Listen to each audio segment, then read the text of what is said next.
Bonjour à tous, le numéro d'urgence 15 a connu des difficultés techniques. Hier, en Bourgogne-Franche-Comté, le centre d'appel du SAMU a été hors service. Un problème sur un serveur téléphonique qui se conjugue avec un problème technique au CHU, a expliqué un agent de l'hôpital à l'Est républicain.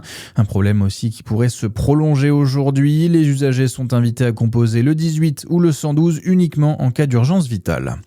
Un flagrant délit de vente de stupéfiants, cela s'est produit vendredi à Lons-le-Saunier. L'homme a été surpris par la police nationale alors qu'il était déjà soupçonné de vendre des stupéfiants. Il avait en sa possession plusieurs sachets de résine de cannabis. La fouille de son véhicule a également permis de découvrir une importante somme d'argent en espèces avec de la kétamine et de l'ecstasy. Les stupéfiants et l'argent ont été saisis et le jeune homme a été placé en garde à vue. Et puis face au changement climatique, les forêts doivent elles aussi évoluer. En Côte d'Or, le département a acheté en 2024 un massif forestier de plus de 100 hectares dans le Châtillonnais. Dans le bois de l'hôpital à Vertot, les effets du réchauffement sont déjà visibles. Les sécheresses et les fortes chaleurs ont fragilisé plusieurs essences, et notamment les hêtres dont les coupes sanitaires ont commencé il y a 5 ou 6 ans.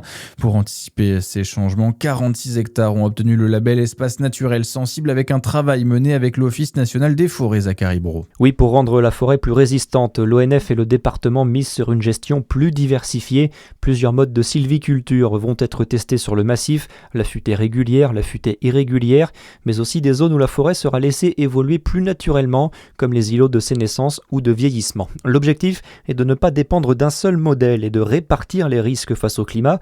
Le choix des essences est aussi un enjeu majeur.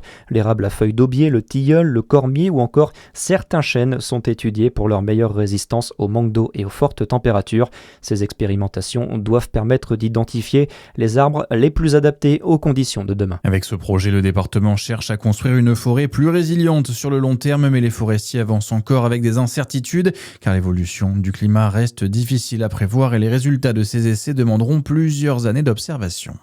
Et puis dans l'actualité, les communes, les habitants et les entreprises touchées par les incendies cet été dans le Var bénéficieront des mêmes dispositifs d'aide qu'en Gironde. Promesse faite hier soir par Emmanuel Macron à Borne-les-Mimosas.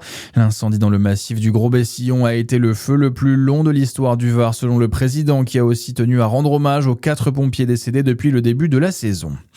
La 5e canicule de l'été, elle, touche à sa fin. Les dernières vigilances oranges sont levées à 6h ce matin.